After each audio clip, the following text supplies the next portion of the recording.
Hello everyone, good afternoon. I'm Kritika welcoming you all on our first mock test जो हमारा होगा English का. ठीक है, तो हम स्टार्ट करते हैं क्वेश्चन नंबर 76 से.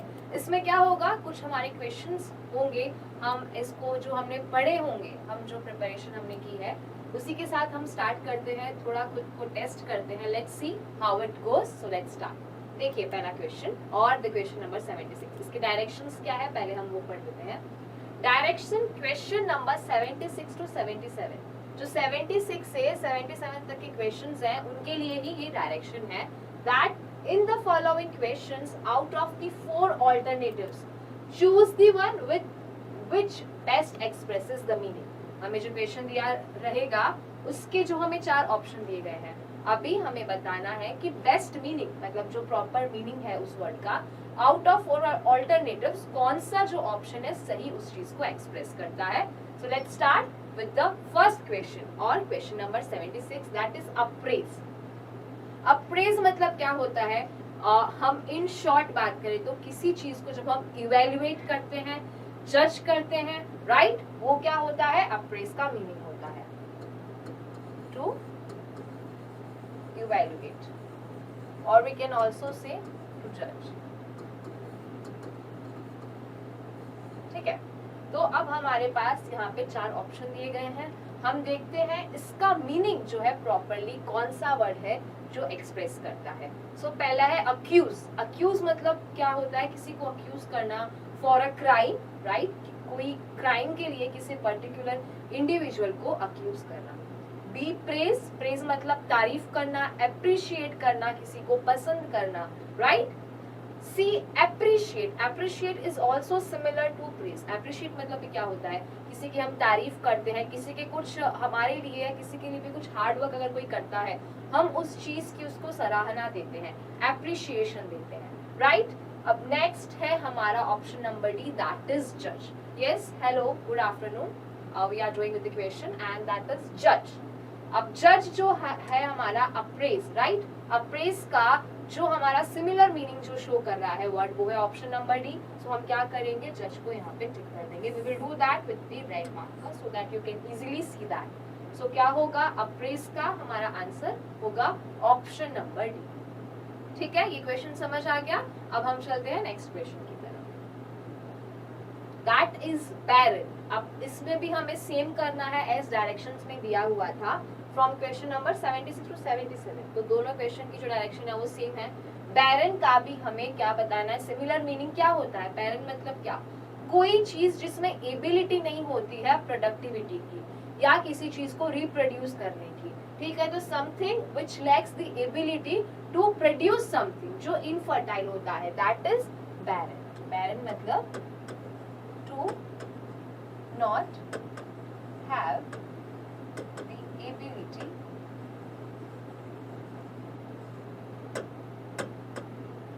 to produce.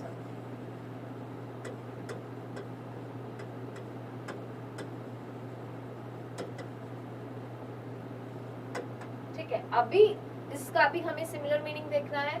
तो पहला ऑप्शन है गुड. गुड मतलब तो बहुत सिंपल सा वर्ड है, अच्छा, कोई चीज को हम अप्रिशिएट करते हैं, ऐसा वर्ड यूज करके good, excellent, same. B wholesome. Wholesome मतलब likely to be something to be productive, कोई चीज which is likely to be, right. And C is unproductive. Unproductive भी कोई ऐसी चीज जिसमें क्या होती है, एबिलिटी नहीं होती है कोई चीज को प्रोड्यूस करने की, राइट. इनफर्टाइल जो होता है, तो same goes with the unproductive और बैरन. दैट मीन्स इन दोनों का जो मीनिंग है वो सेम है. तो हम क्या करेंगे, यहाँ पे सी को टिक कर देंगे. सी हमारा यहाँ पे आंसर हो गया है. डी ऑप्शन जो है हम स्टडी तो कर लेते हैं, प्रॉफिटेबल, कोई चीज जो हमारे लिए लाभदायक होती है और जो हमारे लिए कुछ प्रॉफिट लेके आती है, हमारे लिए जिसमें कुछ फायदा होता है. Okay, understood. तो चलिए अभी आगे चलते हैं हम नेक्स्ट क्वेश्चन पे. I hope you all understood it well. Okay, see, 78 question है, select the antonym of the given word liberty. Liberty मतलब क्या होता है, कोई इंसान that is of its own, right. Liberty that refers to freedom, किसी तरह का किसी के ऊपर कोई दबाव नहीं होना. फ्री होना, राइट? सो लिबर्टी मीन्स फ्रीडम।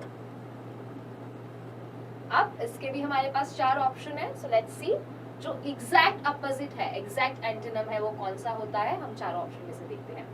ए है सेरेनिटी। सेरेनिटी का अदर वर्ड हम देखे जाए, सिंपल वर्ड तो होता है काम, और वर्ड आप देखें तो होता है सॉलिट्यूड, या कोई इंसान जो कामली अकेला रहना पसंद करता है, right? So serenity equals to calmness. B is slavery. अब स्लेवरी क्या होता है? कोई जो किसी के अंडर काम करता है, someone who is labour, right? Slave होना, तो slavery is what equals to the opposite word of liberty, right? तो हम अभी तक जो हमें लग रहा है बी जो हमारा आंसर है वो एग्जैक्ट एंटोनिम हो रहा है लिबर्टी का। लिबर्टी इज फ्रीडम, फ्री होना, स्लेवरी इज किसी के अंदर, किसी के दबाव में हम अगर किसी के स्लेव होते हैं तो, राइट? चलिए सी ऑप्शन देखते हैं, सेल्फडम। सेल्फडम मत it's like forced labour. Forced labour होता है फोर्सफुली करवाना स्लेवरी किसी से, right? That is serfdom. Next is subordination, subordinating होना, right? Someone who is subordinate to someone. तो जो एंटोनिम है वो हमारा यहाँ पे ऑप्शन नंबर बी होगा। Okay, understood? चलिए अब हम आगे चलते हैं। That is find the correctly spelled word. अभी हमें यहाँ पे क्या करना है? करेक्टली स्पेल्ड वर्ड चूज करना है। कोई करेक्ट स्पेलिंग है आउट ऑफ ऑल, एक चूज करनी है, जो कौन सी है? चलिए देखते हैं। पहला तो है एडवर्सरी। एडवर्सरी जो है रॉन्ग है यहाँ पे, ADVERSARY होती है, राइट? सो ये हमारे यहाँ पे रॉन्ग है। आर्बिट्ररी, आर्बिट्ररी होता है या आर्बिट्ररी होता है, ये भी रॉन्ग है, राइट? ये भी हमने रॉन्ग किया। सी इज एडवाइजरी। अब एडवाइजरी का स्पेलिंग जो है वो बिल्कुल सही है। एडवाइजरी मतलब क्या होता है? Likely to give advice but not follow it. अगर हम किसी को कुछ एडवाइस देते हैं, कुछ सजेशन देते हैं, हम वो चीज देते हैं किसी को, राइट? बट हम उसको फॉलो खुद नहीं करते हैं, that is something we give advice to someone. D option भी सेम है। आर्बिट्ररी जो होता है उसका सेम वर्ड है, यहाँ पे TARY है और यहाँ पे भी TRY है, बट रियल में जो एक्चुअल स्पेलिंग होती है उसमें क्या होता है? TRARY। सो जो करेक्ट स्पेल्ड वर्ड है वो कौन सा? हमारा ऑप्शन नंबर सी है। हम क्या करेंगे? उसको टिक कर देंगे। For your help I will note down the meaning as well. Advisory means to give advice to someone but not likely to follow them.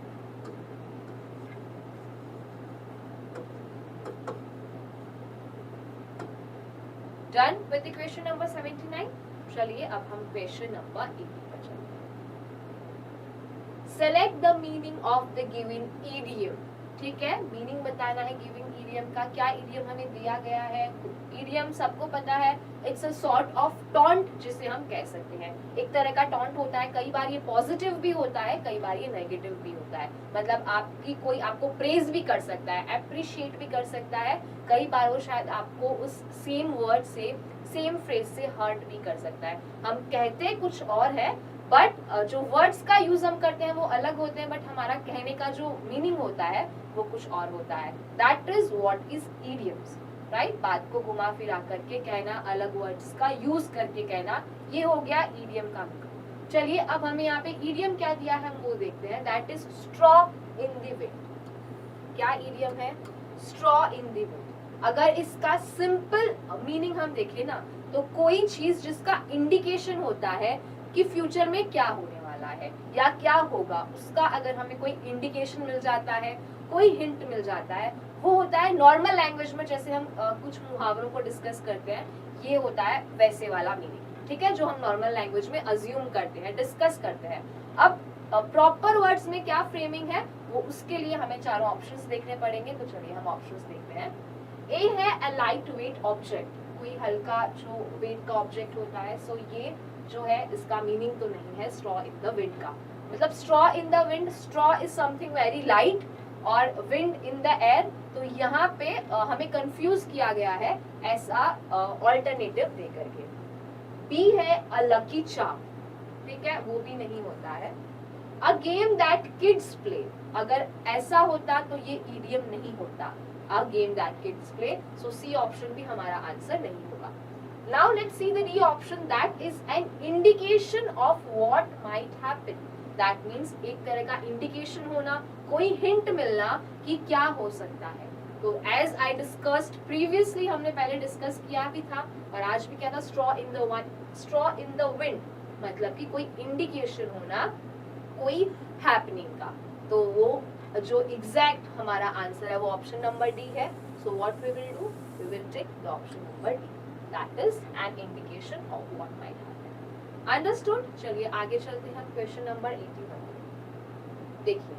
Select the word which means the same as the group of words given. Same, हमें एक group of words दिया गया है, मतलब कि हमें यहाँ पे इन शॉर्ट एक सेंटेंस दिया गया है जिसका वन वर्ड में आंसर होगा या उसका वन वर्ड में मीनिंग होगा. हमें वो 4 ऑल्टरनेटिव दिए हैं, हमें चूज करके बताना है. चलिए देखते हैं. To look at someone in an angry और थ्रेटनिंग वे, किसी को देखना, किसी की भी इंसान को देखना. To look at someone in an angry, गुस्से में किसी इंसान को देखना, ठीक है, थ्रेटनिंग वे में देखना. अब इसका हमें वन वर्ड में, ठीक है, सिंपल वर्ड में एक वर्ड चूज करना है जो एग्जैक्टली मीन करता है. चलिए, ए ऑप्शन है glower, glower, right. B option है ग्नो, ग्नो मतलब दांत से काटना, ठीक है. सी ग्नैश, ग्नैश होता है, हम एग्रेशन जो होता है उसको शो करते हैं.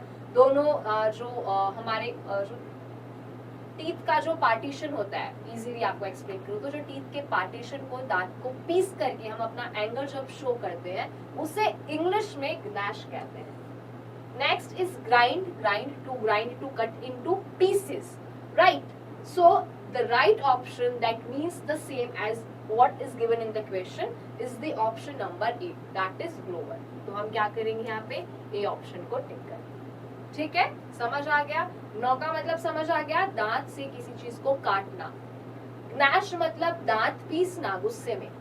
डी और नेक्स्ट ऑप्शन जो हमारा ग्राइंड है, किसी चीज को पीसेस में काटना. तो ये जो तीनों ऑप्शन है बी सी डी, ये बिल्कुल भी वो मीन नहीं कर रहे हैं जो यहाँ पे बताया गया है क्वेश्चन में. जो एग्जैक्ट वर्ड है वो हमारा ए ऑप्शन है, दैट इज ग्लोवर. ग्लोवर मतलब किसी को देखना, to look at someone in an angry और थ्रेटनिंग वे.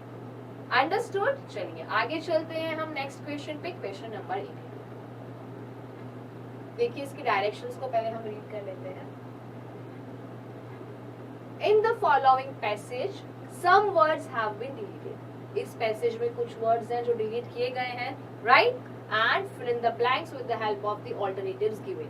अब हमें कुछ ऑल्टरनेटिव्स दिए गए होंगे पैसेज में. आफ्टर रीडिंग द पैसेज हमें ऑल्टरनेटिव्स देखने हैं और उन ब्लैंक को हमको कंप्लीट करना है, right. So select the most appropriate option for each number. हमें क्या करना है, सबके लिए जो प्रॉपर अप्रोप्रिएट ऑप्शन होगा वो हमको चूज करना है. तो चलिए देखते हैं. Question, can you dash a word without human beings. Can you, पहले हम क्या करते हैं, इस पैसेज को रीड कर लेते हैं, समझ लेते हैं, फिर हम इसके जो हमें ऑप्शंस दिए गए हैं, ऑल्टरनेटिव्स दिए गए हैं ब्लैंक्स के लिए, उनको हम देखेंगे. तो चलिए, can you dash a word without human beings.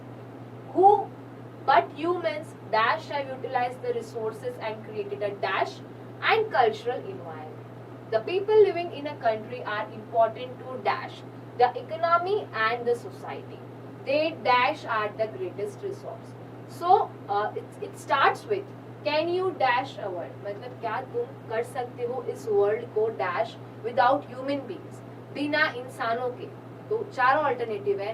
क्या तुम रियलाइज कर सकते हो इस दुनिया को बिना इंसानों के, क्या तुम फिगर कर सकते हो, फिगर आउट कर सकते हो इस वर्ल्ड को बिना इंसानों के, या फिर डिवाइस कर सकते हो, या फिर इमेजिन कर सकते हो. इमेजिन मतलब अपनी सोच में भी उस चीज को आप ला सकते हो. तो बिना इंसानों के जो इस वर्ल्ड को इमेजिन कर पाना भी बहुत मुश्किल है, राइट. सो जो हमारा ऑल्टरनेटिव है और ऑप्शन नंबर डी है वो क्या होगा, हमारा यहाँ पे आंसर होगा, दैट इज इमेजिन. हम क्या करेंगे यहाँ पे, इसको नोट कर देंगे. Can you imagine a world without human beings. ठीक है, चलिए आगे देखते हैं अब सेकंड वाला पार्ट। फर्स्ट वाला पार्ट कंप्लीट हो गया। Who but humans dash have utilized the resources? कौन but humans, इंसानों ने ही dash have utilized, ठीक है, would have utilized the resources मतलब utilization ले लिया है, उनका use ले लिया है। would have utilized the resources, will have utilized the resources, could have utilized the resources या फिर can have। अब have है, ठीक है, यूटिलाइज्ड है, तो इससे पहले क्या आएगा? वुड आएगा, राइट? सो हम ये ऑप्शन को यहाँ पर टिक कर देंगे and would will be our answer. चलिए नेक्स्ट देखते हैं। अब प्रॉपर अगर रीड करते हैं अब तक तो, can you imagine a world without human beings?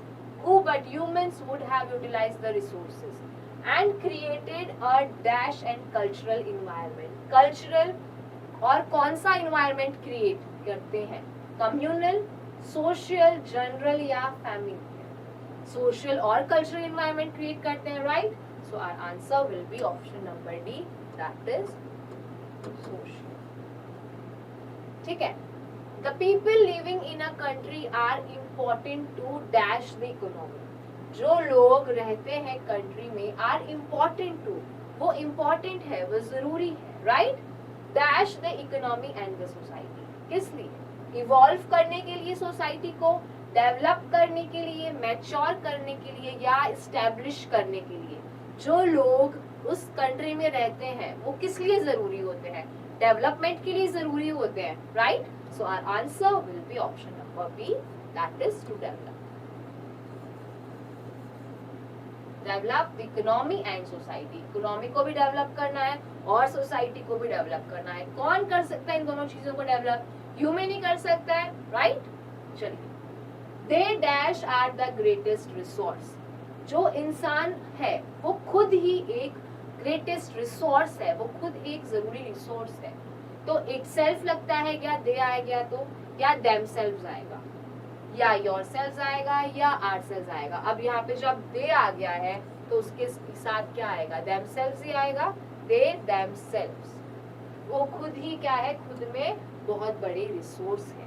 So option number B जो यहाँ पे है वो हमारा आंसर होगा। समझ आ गया पूरा पैसेज? अगर अब मैं रीड करूँ अब ब्लैंक्स कंप्लीट करने के बाद, तो आपको जो पूरा मीनिंग है वो एक साथ में ही हम क्या कर पाएंगे? कनेक्ट कर पाएंगे। देखिए, can you imagine a world without human beings? Who but humans would have utilized the resources and created a social and cultural environment. The people living in a country are important to develop the economy and the society. They themselves are the greatest resource. वो खुद में ही एक greatest resource है। समझ आ गया? चलिए ठीक है, अभी हम आगे चलते हैं नेक्स्ट क्वेश्चन पे, that is question number 87. Again, select the meaning of the given idiom. हमें एक इडियम दिया गया है, उसका हमको यहाँ पर मीनिंग बताना है। देखिए, अ डैम स्क्विम। अ डैम स्क्विम का मतलब क्या होता है? देखिए, आसानी से जो हम हिंदी में बोलते हैं तो उसका मतलब एक ऐसा जब कोई रिजल्ट आता है जो हमारे लिए निराशाजनक होता है, right? A result which is not appropriate to what we thought. हमने अज्यूम और थॉट्स कुछ और उससे रखे होते हैं, बट वो आता ऐसा है जो हमारी इमेजिनेशन के अकॉर्डिंग नहीं होता है, राइट? सो अ डैम स्क्विम। अब इसके लिए हमें 4 ऑप्शन है तो हम देखते हैं। चलिए, ए है रेनी वेदर, सो ये तो बिल्कुल भी मीनिंग के आसपास भी नहीं है। बी, अ डिसअपॉइंटिंग रिजल्ट। यस, एक ऐसा रिजल्ट जो हमें डिसअपॉइंट कर देता है, जिसको हम पहले से सोचकर नहीं रखते, वो वैसा आ जाता है, राइट? तो ये सही है। A skirt in a laundry? No. And none of the above? नहीं। सही आंसर क्या है यहाँ पे? हमारा ऑप्शन नंबर बी है, a disappointing result। तो हम क्या करेंगे? ऑप्शन नंबर बी को यहाँ पर करेंगे। ठीक है, समझ आ गया? आगे चलते हैं क्वेश्चन नंबर 88। देखिए, क्वेश्चन नंबर 88 क्या कह रहा है? Select the most appropriate option to substitute the underlined segment in the given sentence. क्या करना है? मोस्ट अप्रोप्रिएट जो ऑप्शन है, ठीक है, सब्स्टिट्यूट करना है जो अंडरलाइन सेगमेंट हमें दिया गया है सेंटेंस में। If there is no need of substitution, कोई सब्स्टिट्यूशन की जरूरत है ही नहीं, तो हमें क्या करना है? नो सब्स्टिट्यूशन रिक्वायर्ड का ऑप्शन चूज करना है। ठीक है, सब्स्टिट्यूशन वर्ड आप समझ गए ना? एक वर्ड को दूसरे वर्ड से रिप्लेस कर देना। ठीक है, तो चलिए देखते हैं। when the vegetation is altered, जब vegetation altered हुआ, the animal life also changed. The animal life also changed. Also changed में there is a need of substitution, right? So let's see. A है the animal life changed. B है no substitution required. C है when the vegetation is altered, the animal life also changed. And last option है when the vegetation is altered, the animal life is changing. Is changing formation के according सही नहीं जा रहा है. Same with the changed and same with also changed. यहाँ पे क्या आना चाहिए? When the vegetation is altered, तो animal life भी क्या होगी? Also change, right? So the option number C जो होगा वो यहाँ पे हमारा answer, right? When the vegetation is altered, the animal life also changes. Hence, we are done with the question number 80. चलिए अभी चलते हैं question number 89. Identify the segment in the sentence which contains the grammatical error from the given options.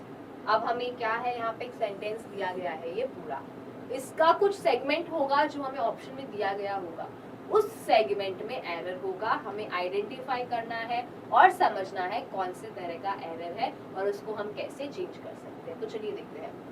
The door should be keep closed. The door should be keep closed. ये keep हम read, इसकी हिंदी क्या हुई? जो door है वो बंद रहना चाहिए, ठीक है, वो बंद रहना चाहिए, वो इसकी हिंदी हुई है. अब जो कीप है that is messing up with the formation. जो सेंटेंस का फॉर्मेशन है वो मैस कर रहा है वर्ड कीप. क्या होना चाहिए यहाँ पे? चलिए हमें ये तो पता चल गया कि चेंज होना चाहिए कीप क्लोज्ड में. तो हमारा जो ऑप्शन नंबर ए है वो यहाँ पे क्या है? कीप क्लोज्ड है, right? So we will choose the option number A, keep closed. अब हम समझते हैं कि यहाँ पे सब्स्टिट्यूशन या जो चेंज है वो होगा क्या. पहले हम ऑप्शन देख लेते हैं. बी है नो एरर, तो नो एरर तो नहीं है, keep closed will be change. C है शुड बी, शुड बिल्कुल सही है फॉर्मेशन के अकॉर्डिंग. एंड द डोर भी बिल्कुल सही. देखिए the door should be, keep की जगह क्या आना चाहिए? केप्ट आना चाहिए. Should be kept closed, right? The door should be kept closed according to the tense. जो सेंटेंस का फॉर्मेशन है उसके अकॉर्डिंग, उस टेंस के अकॉर्डिंग कीप का क्या हो जाएगा? केप्ट हो जाएगा. समझ आ गया? आगे चलते हैं नेक्स्ट क्वेश्चन पे जो कि है select the antonym of the word brittle. Brittle मतलब क्या होता है? कोई चीज जो कमजोर होती है, जो नाजुक होती है, ठीक है. Something which is we can say weak, ठीक है, कोई चीज जिसका कमजोर होना. अब हमारे पास चार ऑप्शन है, हमें इसका एंटोनिम बताना है. कमजोर चीज का एंटोनिम अगर हिंदी में देखिए, कोई चीज जो कि स्ट्रॉन्ग होती है, something which is very strong, right? चलिए ऑप्शन देखते हैं. ए है वीक. वीक तो सिनोनिम ही हो गया, right? Brittle and weak almost same. B strong. आप जो हमने हिंदी में भी जब डिस्कस किया इस सेम क्वेश्चन को, तो ब्रिटल का हमने एंटोनिम क्या डिस्कस किया? स्ट्रॉन्ग ही किया, राइट? तो हमारा यहाँ पे आंसर जो है ब्रिटल का वो होगा स्ट्रॉन्ग. अब और ऑप्शन में देखते हैं. फ्रजाइल मतलब भी क्या होता है? कोई चीज that can be easily broken, कोई चीज जो इजीली टूट सकती है. व्हेन यू सी जो बड़े बड़े कार्टन्स होते हैं, राइट, और डिलीवरी के लिए आते हैं, राइट, उनमें अगर कोई इलेक्ट्रिक सामान हो या कुछ ऐसी चीज हो जो टूट सकती है, तो उनके ऊपर लिखा हुआ है ना, मूव स्लोली या फिर move carefully, right? The product inside it is fragile. Fragile मतलब नाजुक, that can be easily broken. D bright. Bright something which is very shiny. तो जो हमारा यहाँ पे एंटोनिम है ब्रिटल का वो क्या होगा? स्ट्रॉन्ग होगा. ऑप्शन नंबर बी होगा, ठीक है. चलिए आगे चलते हैं नेक्स्ट क्वेश्चन पे. देखिए, select the word which means the same as the group of words given. Select करो वो वर्ड जो मीन करेगा सेम जो ग्रुप ऑफ वर्ड हमें दिया गया है क्वेश्चन में उससे. चलिए क्वेश्चन क्या दिया है? One who compiles a dictionary. एक इंसान जो पूरी डिक्शनरी को क्या करता है? कंपाइल करता है, ठीक है. तो चलिए हम ऑप्शन देखते हैं. ए है जियोग्राफर. जियोग्राफर कौन होता है? One who studies about maps और about different locations of a state और ऑफ अ कंट्री. ठीक है। बी है लेक्सिकोग्राफर। लेक्सिकोग्राफर कौन होता है? That is someone who compiles a dictionary, वो इंसान जो डिक्शनरी को कंपाइल करता है। सी है लोपिटिस्ट। लोपिटिस्ट मतलब कौन होता है? जो इंग्रेविंग करता है, जो क्रेविंग करता है, किस पे? स्टोन्स पे, ठीक है, उसको क्या बोलते हैं? लोपिटिस्ट बोलते हैं। डी है लिंग्विस्ट। लिंग्विस्ट मतलब someone who is familiar with many languages और विथ फॉरेन लैंग्वेजेस, जो बहुत सारी लैंग्वेजेस में कन्वर्सेशन कर सकता है, that is called as linguist, ठीक है। तो यहाँ पे हमारा जो आंसर है according to the question that is being asked is one who compiles a dictionary. तो सही आंसर क्या होगा उसका? हमारा ऑप्शन नंबर बी होगा, ठीक है, दैट इज लेक्सिकोग्राफर। समझ आ गया? अब हम आगे चलते हैं क्वेश्चन नंबर 92 पे। Find the correctly spelled word. सही स्पेलिंग वाला इनमें से हमें वर्ड बताना है। ए है ebullient, बी है jubilant, सी है eminent एंड डी है tolerant। अब सब स्पेलिंग्स में एरर है except the option number B, that is jubilant। अभी jubilant का मतलब क्या होता है? पहले तो फीलिंग एक्सट्रीमली हैप्पी। jubilant का मीनिंग क्या होता है? Feeling extremely happy, that is the correctly spelled word jubilant। अब imminent की स्पेलिंग में I double M राइट होगा, एंड ebullient अब यहाँ पे क्या होगा? डबल L होगा। टॉलरेंट में TOLERANT होगा, ठीक है। तो जिसमें एरर नहीं है वो ऑप्शन नंबर बी है, jubilant, that means feeling extremely happy। Okay, चलिए आगे चलते हैं नेक्स्ट क्वेश्चन पे, क्वेश्चन नंबर 93 पे। Select the most appropriate option to substitute the underline segment in the given sentence. If there is no need to substitute it, select no substitution required. क्या करना है? जो सबसे सही ऑप्शन हो हमको चूज करना है, ठीक है। अंडरलाइन जो पार्ट है उसमें एरर है और हमें क्या पता लगाना है कि कौन सा पार्ट में किस तरीका का एरर है और हम उसको कैसे चेंज कर सकते हैं। तो चलिए हम देखते हैं। The director prefers your proposal than that given by the other employees। जो डायरेक्टर है वो प्रिफर करता है आपको आपके खुद के प्रपोजल को than that given by the other employees, ठीक है। सो जो डायरेक्टर प्रिफर्स, जो डायरेक्टर प्रिफर करेगा योर प्रपोजल को, ठीक है, आपके प्रपोजल को, than that given by the other employees, या फिर उसको नहीं करेगा जो दूसरे एम्प्लॉइज उनको देंगे, ठीक है। तो चलिए हम इसको क्या करते हैं, यहाँ पे प्रॉपर्ली फॉर्मेशन देखते हैं। अब यहाँ पे हमें पता है दैट करेक्शन इज रिक्वायर्ड, ठीक है। तो चलिए एम के अकॉर्डिंग क्या करेक्शन होना चाहिए? The director prefers your proposal then that given by the other employees. The director prefers your proposal to that given by the other employees, yes। ये जो है फॉर्मेशन के अकॉर्डिंग, जो ऑलरेडी गिवन फॉर्मेशन है आगे जो सेंटेंस का, उसके अकॉर्डिंग जो ऑप्शन नंबर हमारा बी है, प्रपोजल टू दैट गिवन, वो है एक्यूरेट, राइट। सो हम क्या करेंगे? ऑप्शन नंबर बी को यहाँ पे कंसिडर करेंगे। देखिए ए ऑप्शन हो गया proposal that given then that given, B हो गया proposal to that given, right. So हमारा यहाँ पे आंसर क्या होगा स्टूडेंट्स? ऑप्शन नंबर बी होगा, ठीक है। तो चलिए क्या करते हैं, हम यहाँ पे ऑप्शन नंबर बी को टिक कर देते हैं, ठीक है। समझ आ गया? चलिए अभी हम आगे चलते हैं, सॉरी, हमारे नेक्स्ट क्वेश्चन की तरफ, that is question number 94। Select the most appropriate word to fill in the blank. Most appropriate word को हमें यहाँ पे क्या करना है? फिल करना है। ब्लैंक दिया गया है जो उसमें मिसिंग है, right. So let's see. Dash you leave now you will be late. Dash you leave now, तुम अभी जाओ वरना तुम लेट हो जाओगे, ठीक है। चलिए डैश में है वो तो ब्लैंक है, हम उसको अभी देखते हैं कंप्लीट करके, then we will know what is the correct meaning of the sentence, क्योंकि जो मेजर पार्ट है सेंटेंस का वो ही मिसिंग है। देखते हैं। ए है until you leave now you will be late, B है till you leave now you will be late, C है unless you leave now you will be late, and D is although you leave now you will be late. तो सही क्या होगा यहाँ पे हमारा? unless होगा, right? तभी तो जाओगे, तभी तो तुम लेट नहीं होने से बच पाओगे. तो क्या आना चाहिए यहाँ पे? ऑप्शन नंबर जो हमारा सी है, unless, right? वो आना चाहिए. unless you leave now you will be late. So we will note down the word unless over here. Okay, चलिए नेक्स्ट देखते हैं हमारे नेक्स्ट 95 क्वेश्चन को. देखिए, identify the segment in the sentence which contains the grammatical error from the given options. हमें identify करना है और देखना है कैसे, क्या चेंज होना चाहिए, किस पार्ट में एरर है.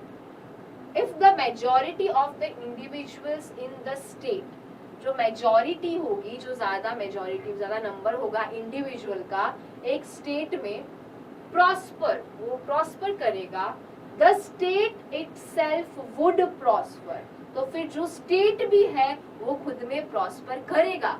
अब ये जो सेंटेंस है, इसमें जो टेंस यूज किया गया है स्टूडेंट्स, उसके अकॉर्डिंग हम फर्स्ट टाइम रीड कर रहे हैं, उसमें हमें पता चल जाएगा वुड की जगह क्या आना चाहिए, विल आना चाहिए ना. If the majority of the individuals in the state prosper, the state itself will prosper, right? So क्या आएगा यहाँ पे? will आएगा. So कौन से पार्ट में एरर है? पार्ट जो सी है सेंटेंस का, उसमें एरर है. तो हम क्या करेंगे? सी वाले पार्ट को यहाँ पे टिक कर देंगे. would की जगह क्या आएगा? will आएगा, seeing the tense वाला पार्ट ऑफ द सेंटेंस. चलिए ठीक है, आगे वाला क्वेश्चन देखते हैं. 96 वाला, which is also of the same type जो है वो सेम है. If motorists do not observe the traffic regulations, जो मोटरिस्ट हैं वो जो ट्रैफिक की रेगुलेशंस हैं, अगर वो ही उनको ऑब्जर्व नहीं करेंगे, then they will be stopped, ticket उनको स्टॉप किया जाएगा, right? and have to pay a fine, and have to pay a fine या फिर and will have to pay a fine, will आएगा, राइट? सो यहाँ पे भी कौन से एरर में पार्ट है? ऑप्शन जो पार्ट जिसमें एरर है वो हमारा पार्ट नंबर सी है, right? So if motorist do not observe the traffic regulations, they will be stopped, ticketed and will have to pay a fine. यहाँ पे क्या आएगा? विल बीच में आएगा, will have to pay a fine. Okay, चलिए ठीक है, ये भी समझ आ गया. आगे क्वेश्चन नंबर 97 पे चलते हैं. Select the most appropriate word to fill in the blank. अब सेम लास्ट क्वेश्चन जो हमने किया उसमें भी सेम था. ब्लैंक में कुछ पार्ट मिसिंग था, हमको उसको फिल करना है ऑल्टरनेटिव्स देख करके. There aren't dash mountains in that part of the country. जो पार्ट कंट्री का है वो वाला पार्ट जिसकी बात हो रही है ब्लैंक में, उसमें क्या है? ज्यादा माउंटेन्स नहीं है, ठीक है. So there aren't much mountains. अब माउंटेन्स को कौन सी कैटेगरी में डालते हैं? मच की में, मैनी में, मोर में या लेस में? अब माउंटेन एक से ज्यादा है, राइट, और ह्यूज होते हैं, सो उनके लिए कौन सा वर्ड आता है? मैनी आता है. There aren't, we will say option number B, there aren't many mountains in that part of the country. So हम क्या करेंगे यहाँ पे? many को. Okay, understood? चलिए नेक्स्ट क्वेश्चन देखते हैं अभी अगले पार्ट वाला, दैट इज क्वेश्चन नंबर 98. अब पर्सन, अब इसमें क्या करना है? देखिए क्वेश्चन नंबर 98 में, select the word which means the same as the group of words given. Select करो वो वाला वर्ड जो एज इट इज है, जो सेम है, जो ग्रुप दिया है पूरे वर्ड्स का, जो सेंटेंस दिया है उसका वन वर्ड कौन सा है? ए एक्सप्लोरर. अभी क्वेश्चन में तो ये पूछा गया है वो प्रिटेंड जो करता है जो वो एक्चुअल में नहीं होता है. A person who pretends to be what he is not. तो ए ऑप्शन है एक्सप्लोरर. एक्सप्लोरर मतलब तो कोई इंडिविजुअल जिसको एक्सप्लोर करना, चीजों को पसंद होता है, उनके बारे में जानना, वहां पे जाके उस चीज को देखना. B prompter. अब प्रॉम्प्टर कौन होता है स्टूडेंट्स? अगर आपने कभी मूवी की शूटिंग देखी होगी तो जब एक्टर्स डायलॉग बोलते हैं या एक्ट्रेसेस डायलॉग बोलती हैं, जब वो कोई डायलॉग को भूल जाते हैं तो वो उनको रिकॉल करवाता है, वो उनको याद करवाता है, उसको क्या बोलते हैं? हम प्रॉम्प्टर बोलते हैं. सी इज इम्पोस्टर। इम्पोस्टर मतलब क्या होता है? इम्पोस्टर वही होता है जो प्रिटेंड करता है वो जो वो नहीं होता है। और क्वेश्चन में भी वही पूछा गया है, a person who pretends to be what he is not. तो हमारा आंसर यहाँ पे जाके क्या हो जाएगा? ऑप्शन नंबर सी हो जाएगा, राइट। अब डी क्या है? Diviner, someone who is given to और someone who is with, right. तो चलिए यहाँ पे हमारा 98 क्वेश्चन हो जाता है। अब हम आते हैं 99 क्वेश्चन पे। Select the synonym of the given word gloomy. Gloomy का मतलब क्या होता है? पार्शियली डार्क कोई चीज होती है वो होती है something which is partially dark. चलिए, ए ऑप्शन है हमारा मिस्टी। मिस्टी मतलब फॉगी होना, कोई चीज जब फॉगी होती है। बी ऑब्सक्योर, ऑब्सक्योर मतलब अनक्लियर, कोई चीज जब क्लियर नहीं होती है। सी मर्की, अब मर्की इज व्हाट? मर्की हमारा जो वर्ड ग्लूमी है उसका एग्जैक्ट मीनिंग है, राइट। तो हम क्या करेंगे? सी को कर देंगे टिक। डी ऑप्शन है शैडोई। शैडोई मतलब तो डार्क होता ही है, बहुत इजी सा वर्ड है तो हमेशा से पढ़ते आए हैं। तो हम क्या करेंगे? यहाँ पे हमारा 99 क्वेश्चन ग्लूमी एंड ऑप्शन जो सही है option number see that is murky, उसको हम टिक कर देंगे। ठीक है, समझ आ गया 99 तक। अब जो हमारा यहाँ पे लास्ट क्वेश्चन है दैट इज क्वेश्चन नंबर 100। चलिए इसको देखते हैं। Directions in this question the sentences have been given in active और या फिर passive voice. From the given alternatives, choose the one which best expresses the given sentence in passive active voice में कौन सा जो है properly explain करना उसको हमको choose करना है। देखिए, we found the lock broken last night. हमने ये पाया जो lock था वो broken था last night. अब इसका चलिए हम ढूंढते हैं proper sentence. A, the lock was found by us breaking last night. यहाँ पे क्या हो गया? ब्रेकिंग, ब्रोकन को चेंज कर दिया तो सेंटेंस का जो टेंस है वो चेंज हो गया, सो ये सही होगा। देखिए next, the lock was found by us broken last night. Yes, ये प्रॉपर जो है हमारी एक्टिव वॉइस में जा रहा है। देखिए डी भी हम सी भी देखते हैं, the lock was broken by us last night, the lock और the broken lock we found last night. इन दोनों में तो जो इंफॉर्मेशन है वही क्या है? इनकम्प्लीट है। तो जो सही ऑप्शन है वो हमारा क्या है? यहाँ पे ऑप्शन नंबर बी है, the lock was found by us broken last night. Understood? So here we come at the end of this test. I hope आप जो हमने क्वेश्चंस किए आपके लिए इजी थे, समझ पाना आसान था। And will meet you soon in the next session.